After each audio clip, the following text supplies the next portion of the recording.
Hello friends, ಎಲ್ಲರಿಗೂ ನಮಸ್ಕಾರ. ಎಲ್ಲರಿಗೂ ಹೊಸ ವರ್ಷದ ಹಾರ್ದಿಕ ಶುಭಾಶಯಗಳು. ಯುಗಾದಿಯ ಶುಭಾಶಯ ಎಲ್ಲರಿಗೂ ಕೂಡ. ಹೊಸ ವರ್ಷ ನಿಮಗೆಲ್ಲರಿಗೂ ಕೂಡ ನೀವು ಅಂದ್ಕೊಂಡ ಹಾಗೆ ಎಲ್ಲವೂ ಒಳಿತಾಗಲಿ ಅಂತ ಹೇಳಿ ಹಾರೈಸ್ತಾ ಇವತ್ತಿನ ವಿಡಿಯೋವನ್ನು ಶುರು ಮಾಡುವ. ಇವತ್ತು ಯುಗಾದಿ ದಿವಸದ ವಿಡಿಯೋ ಇದು. ಏನೆಲ್ಲ ಮಾಡಿದೆ, ನಾನು ಯಾವ ರೀತಿ ಆಚರಿಸಿದೆ ಯುಗಾದಿ, ಡಯಟಲ್ಲಿ ನಾನು ಯಾವ ರೀತಿ ಯುಗಾದಿಯನ್ನು ಆಚರಿಸಿದೆ ಅನ್ನೋದನ್ನು ಈ ವಿಡಿಯೋದಲ್ಲಿ ನಿಮಗೆ ತಿಳಿಸ್ತಾ ಹೋಗ್ತೇನೆ. ನಾನು ಬೆಳಿಗ್ಗೆ ಎದ್ದು ಚಿಯಾ ಸೀಡ್ಸ್ ಮತ್ತು ಕೋಕೋನಟ್ ವಾಟರ್, ಅಂದರೆ ನನಗೆ ಸ್ವಲ್ಪ ಹೀಟ್ ಆಗಿತ್ತಲ್ವ ಬಾಡಿ, ಅದಕ್ಕೋಸ್ಕರ ನಾನು ಎಳನೀರು ಮನೆಗೆ ತಗೊಂಡು ಬಂದಿದ್ದೆ. ಆ ಎಳನೀರಿಗೆ ಸ್ವಲ್ಪ ಚಿಯಾ ಸೀಡ್ಸ್ ಹಾಕಿ ಮಾರ್ನಿಂಗ್ ಫಸ್ಟ್ ಡ್ರಿಂಕನ್ನು ಕುಡಿದೆ. ಇದು ಕುಡಿಯೋದ್ರಿಂದ ನಮಗೆ ಹೊಟ್ಟೆ ಕೂಡ ಫುಲ್ ಆದಂಗೆ ಇರುತ್ತೆ, ಮತ್ತು ಇದು ಫೈಬರ್ ಕೂಡ ಇರ್ತದೆ ಇದರಲ್ಲಿ. ವರ್ಕೌಟ್ ಮಾಡಿದ್ದೇನೆ, ನಿನ್ನೆ ಯುಗಾದಿ ಇದ್ದರೂ ಕೂಡ ನಾನು ವರ್ಕೌಟನ್ನು ಮಾಡೋದೇ ಇರಲಿಲ್ಲ. 1 ಗಂಟೆ ವರ್ಕೌಟ್ ಮಾಡಿದೆ. ಅದಾದ ನಂತರ ಬೆಳಗಿನ ತಿಂಡಿಗೆ ಇಡ್ಲಿ ರೆಡಿ ಮಾಡಿ ಇಟ್ಕೊಂಡಿದ್ದೆ. ಮಾಮೂಲಿ ಅಕ್ಕಿ ಇಡ್ಲಿ. ನನ್ನ ಅಕ್ಕಿ ಇಡ್ಲಿ ಮಾಡಬೇಕಾದ್ರೆ ನಾನು 1 ಕಪ್ ಅಕ್ಕಿ ಹಾಕಿದರೆ ಅರ್ಧ ಕಪ್ಪು ಉದ್ದಿನಬೇಳೆ ಆ ಅಳತೆಯಲ್ಲಿ ತಗೊಳ್ತೇನೆ. 2 ಕಪ್ ಅಕ್ಕಿ ಆದರೆ 1 ಕಪ್ಪು ಉದ್ದಿನಬೇಳೆ ಆ ಅಳತೆಯಲ್ಲಿ ತಗೊಂಡು ಇಡ್ಲಿಯನ್ನು ಮಾಡುವಂಥದ್ದು. ಆಲ್ಮೋಸ್ಟ್ ಸಾಫ್ಟಾಗಿ ಬರ್ತದೆ, ಮಲ್ಲಿಗೆ ಇಡ್ಲಿ ಅಂತ ಹೇಳ್ತೇವಲ್ಲ ಅದೇ ರೀತಿ. ಇವತ್ತಿನ ಈ ಹೊಸ ವರ್ಷ ಅಲ್ವಾ, ಯುಗಾದಿ ಅಲ್ವಾ, ಬ್ರೇಕ್ಫಾಸ್ಟ್ ಚೆನ್ನಾಗಿದೆ, ಇಡ್ಲಿ ಎಲ್ಲ ಮಾಡುವ ಅಂಥೇಳಿ ಇಡ್ಲಿಯನ್ನು ಮಾಡಿದ್ದು. ಸ್ವಲ್ಪ ಮಾಡಿದ್ದು ನಾನು.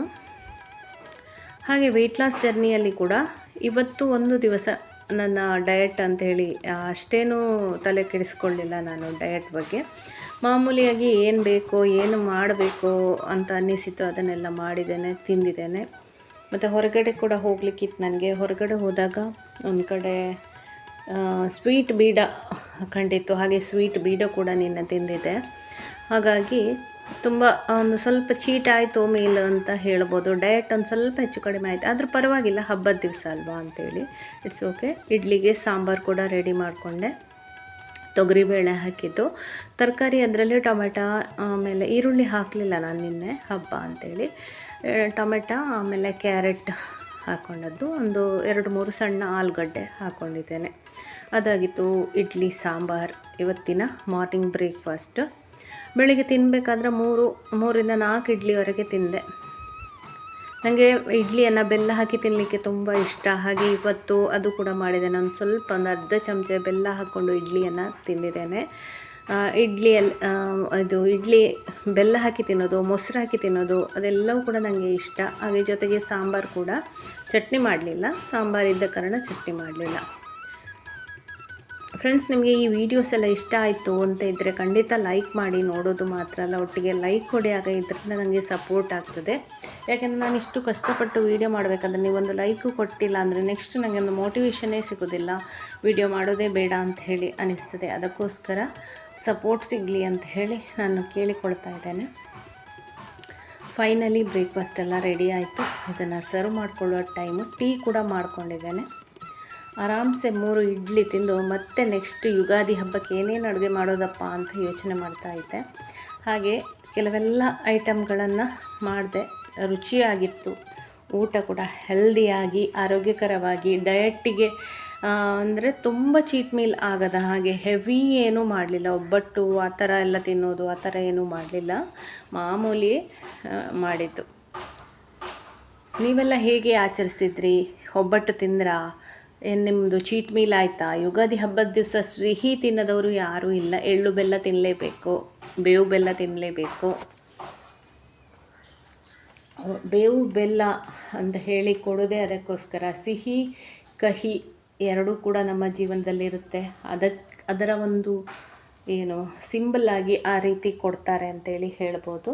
ಅದು ಮತ್ತು ಆರೋಗ್ಯ ದೃಷ್ಟಿಯಿಂದ ಕೂಡ ಹೌದು, ಕಹಿ ಬೇವು ಆರೋಗ್ಯಕ್ಕೆ ಒಳ್ಳೆಯದು, ಕಹಿ ಮತ್ತು ಸಿಹಿ ತಿನ್ನೋದ್ರಿಂದ ಆರೋಗ್ಯಕ್ಕೆ ಒಳ್ಳೆಯದು ಅಂತ ಹೇಳಿ. ಇಲ್ಲಿ ಒಂದು ಮಾವಿನಕಾಯಿ ಪಚಡಿಯನ್ನು ಮಾಡಿಕೊಳ್ತಾ ಇದ್ದೇನೆ ನಾನು. ಅದಕ್ಕೆ ಹುಣಸೆ ರಸ, ಸ್ವಲ್ಪ ಉಪ್ಪು, ಒಂಚೂರು 1-2 ಚಮಚದಷ್ಟು ಬೆಲ್ಲ ಹಾಕ್ಕೊಂಡಿದ್ದೇನೆ. ಆಮೇಲೆ ಬೆಲ್ಲದ ಹುಡಿಯನ್ನು ಹಾಕ್ಕೊಂಡಿದ್ದು, ಆಮೇಲೆ ಪೆಪ್ಪರ್ ಪೌಡರ್, ಆಮೇಲೆ ಕಹಿಬೇವಿನ ಹೂವು ಅಷ್ಟನ್ನು ಹಾಕಿ ನೈವೇದ್ಯಕ್ಕಿಟ್ಟೆ ನಾನು ಅದನ್ನು. ಆಮೇಲೆ ನೆಕ್ಸ್ಟ್ ಚಿತ್ರಾನ್ನ ಮಾಡ್ತಾಯಿದ್ದೆ. ಚಿತ್ರಾನ್ನ, ಮಾವಿನಕಾಯಿ ಚಿತ್ರಾನ್ನ ಮಾಡಿದ್ದು ಇವತ್ತು. ಸಾಸಿವೆ, ಉದ್ದಿನಬೇಳೆ, ಕಡಲೆಬೇಳೆ, ನೆಲಗಡಲೆ, ಕೊತ್ತಂಬರಿ ಸೊಪ್ಪು, ಹಸಿಮೆಣಸು, ಒಣಮೆಣಸು ಎಲ್ಲ ಹಾಕಿ ಫ್ರೈ ಮಾಡ್ಕೊಳ್ಳೋದು. ಶುಂಠಿ ಕೂಡ ಸ್ವಲ್ಪ ತುರಿದು ಹಾಕ್ಕೊಂಡಿದ್ದೇನೆ. ಶುಂಠಿ ಹಾಕೋದ್ರಿಂದ ಫ್ಲೇವರ್ ತುಂಬ ಚೆನ್ನಾಗಿರ್ತದೆ. ಆಮೇಲೆ ಮಾವಿನಕಾಯಿ ಹಾಕಿ ಸ್ವಲ್ಪ ಫ್ರೈ ಮಾಡ್ಕೊಳ್ಳೋದು. ಆಮೇಲೆ ರುಚಿಗೆ ಎಷ್ಟು ಬೇಕೋ ಅಷ್ಟು ಉಪ್ಪನ್ನು ಹಾಕ್ಕೊಳ್ಳೋದು. ಅದಾದ ನಂತರ ಅನ್ನ ರೆಡಿ ಮಾಡಿ ಇಟ್ಕೊಂಡಿದ್ದೇನೆ. ಆಲ್ಮೋಸ್ಟು ಎಲ್ಲ ಅನ್ನ ಅಂತ ಹೇಳಿದರೆ ನಾನು ಕುಕ್ಕರಲ್ಲಿ ಬೇಯಿಸಿದ್ದಲ್ಲ, ಹಾಗೆ ಉದುರಾಗಿ ಬರಬೇಕು ಅಂತೇಳಿ ಹಾಗೆ ಓಪನ್ ಪಾತ್ರೆಯಲ್ಲಿ ಬೇಯಿಸಿದ್ದು. ಪಾತ್ರೆಯಲ್ಲಿ ಬೇಯಿಸಿದಂಥ ಅನ್ನ ಊಟ ಮಾಡಲಿಕ್ಕೆ ಕೂಡ ನನಗೆ ತುಂಬ ಇಷ್ಟ. ವೈಟ್ ರೈಸನ್ನು ನಾನು ಆಲ್ಮೋಸ್ಟ್ ಸ್ವಲ್ಪ ಅನ್ನ ಮಾಡೋದಲ್ವ ಅಂಥೇಳಿ ಅದನ್ನು ಹಾಗೆ ಪಾತ್ರೆಯಲ್ಲಿ ಓಪನ್ ಆಗಿ ಬೇಯಿಸಿ ಆಮೇಲೆ ನೀರನ್ನು ಬಸಿಯೋದು. ಹಾಗೆ ಬಸ್ದು ಮಾಡಿದ ಅನ್ನ ಉಂಟಲ್ಲ, ತುಂಬ ಟೇಸ್ಟಿಯಾಗಿರ್ತದೆ, ಉದುರುದುರ್ದು ಆಗ್ತದೆ. ಅದನ್ನು 2 ದಿವಸ ಇಟ್ಟರೂ ಕೂಡ ಏನಾಗೋದಿಲ್ಲ. ಅಂದರೆ ಫ್ರಿಜ್ಜಲ್ಲಿ ಈಗ 2 ದಿವಸ ಇಟ್ಟರು ಕೂಡ ಅದನ್ನು ಊಟ ಮಾಡುವಾಗ ತುಂಬ ಜಸ್ಟ್ ಒಂದು ಸ್ಟೀಮ್ ಮಾಡಿಕೊಂಡ್ರೆ ಸಾಕು, ತುಂಬ ರುಚಿಯಾಗಿರ್ತದೆ. ಅದೇ ನೀವು ಕುಕ್ಕರಲ್ಲಿ ಮಾಡಿದರೆ ದೊಡ್ಡ ಇಡ್ಲಿಯಾಗಿ ಆಗಿಬಿಡ್ತದೆ, ಅದು ಗಟ್ಟಿಯಾಗಿ ಬಿಡ್ತದೆ.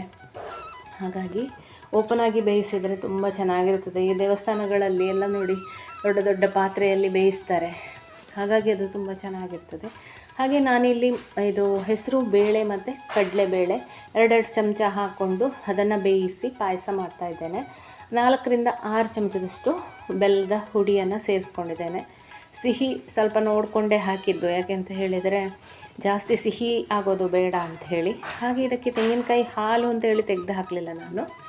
ತೆಂಗಿನಕಾಯಿಯನ್ನು ಸ್ಮೂತ್ ಪೇಸ್ಟ್ ಹಾಕಿ ಕಡ್ದದು, ಅಂದರೆ ಎಳೆ ತೆಂಗಿನಕಾಯಿ ಆಗಿತ್ತು. ಅದನ್ನು ಆರಿಸಿ ಫೈಬರನ್ನು ಯಾಕೆ ತೆಗೆಯೋದು ಅಂತ ಹೇಳಿಕೊಂಡು ಹಾಗೆ ಹಾಕಿದೆ. ಹಾಗೆ ಹಾಲು ಹಾಕಿ ಮಾಡೋದೊಂದು ಡಿಫ್ರೆಂಟ್ ಆದರೆ ಹೀಗೆ ಹಾಕೋದೊಂದು ಟೇಸ್ಟು ಡಿಫ್ರೆಂಟ್ ಆಗಿರ್ತದೆ. ತೆಂಗಿನಕಾಯಿ ಹಾಲು ಹಾಕಿದ್ಮೇಲೆ ಮತ್ತೆ 2 ಚಮಚ ಬೆಲ್ಲನ ಹಾಕ್ಕೊಂಡೆ. ತುಂಬ ರುಚಿಯಾಗಿ ಬಂದಿತ್ತು ಪಾಯಸ. ಸ್ವಲ್ಪ ಮಾಡಿದ್ದು. ಇವತ್ತು ಮಧ್ಯಾಹ್ನದ ಲಂಚನ್ನು ತೋರಿಸ್ತೇನೆ ನಾನು. ನೈಟಿಗೆ ಮತ್ತು ಏನಿತ್ತು ಮನೆಯಲ್ಲಿ ಇದರಲ್ಲಿ ಉಳ್ದದ್ದು ಅದನ್ನೇ ತಿಂದೆ ನಾನು. ಬೇರೆ ಏನೂ ಮಾಡಿಕೊಂಡಿಲ್ಲ ರಾತ್ರಿಗೆ. ಹಾಗೆ ವಿಡಿಯೋ ಶೂಟು ಕೂಡ ಮಾಡಲಿಲ್ಲ.